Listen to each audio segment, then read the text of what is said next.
Dalawang araw na ngang hindi pumapasok si Kim Chiu sa It's Showtime. Ito nga ay dahil busy na ang actress sa ilang araw na natitira para sa taping ng kanilang movie na My Love Will Make You Disappear.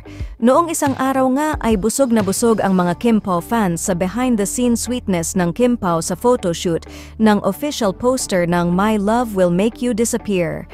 At ngayong araw naman ay patapos na nga ang mga ito sa mga eksenang kanilang kinuhaan. Kaya naman nag-i-expect na ang mga fans ni Kim na mapapanood na uli ang actress sa noontime show na It's Showtime bukas. Samantala narito at panooring ang isa sa mga behind the scene ng Kim Pao na nakuhaan ngayong gabi sa mismong location ng kanilang shooting.